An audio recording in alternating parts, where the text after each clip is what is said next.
અરવલ્લી જિલ્લા બાળ ખાતે ગાયત્રી શક્તિપીઠમાં બાળ તાલુકા યુવા પ્રકોષ્ઠ દ્વારા યુવા ચેતના શિબિરનું આયોજન કરવામાં આવ્યું।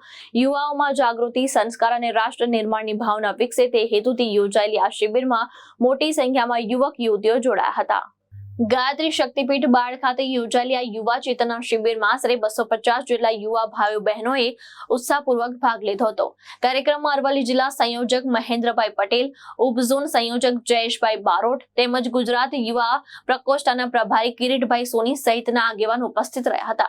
સાથે જ સુરતથી આશાબેન રાખોલિયા, અમદાવાદથી પ્રવીણભાઈ પંચાલ અને સ્વયં પ્રકાશજી સહિતના વક્તાઓએ યુવાનોને માર્ગદર્શન આપ્યું હતું। શિબિર દરમિયાન યુવા કોણ, હું પણ યુવા તેમજ વર્તમાન સમય અને યુવાનોનો યુગ ધર્મ જેવા વિષય પર પ્રેરણાદાયી પ્રવચનો આપવામાં આવ્યા હતા। વક્તા યુવાનોને સંસ્કાર, સમાજ સેવા અને રાષ્ટ્ર નિર્માણમાં પોતાની મહત્વપૂર્ણ ભૂમિકા નિભાવવા માટે પ્રેરિત કર્યા હતા। સમગ્ર કાર્યક્રમ દરમિયાન ઉત્સાહપૂર્ણ માહોલ જોવા મળ્યો હતો અને યુવાનોએ સકારાત્મક વિચારસરણી સાથે જીવનમાં આગળ વધવા સંદેશ આપવામાં આવ્યો હતો।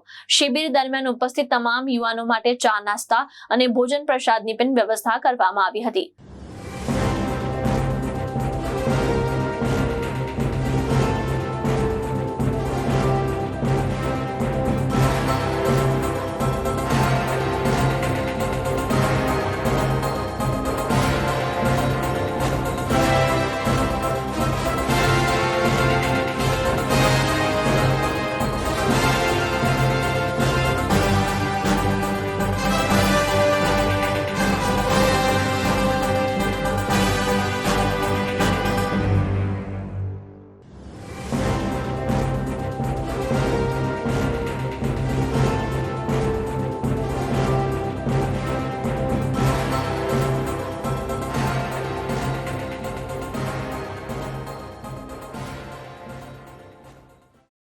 જયેશ પટેલ, દ્રષ્ટિકોણ ન્યૂઝ, બાયડ, અરવલ્લી।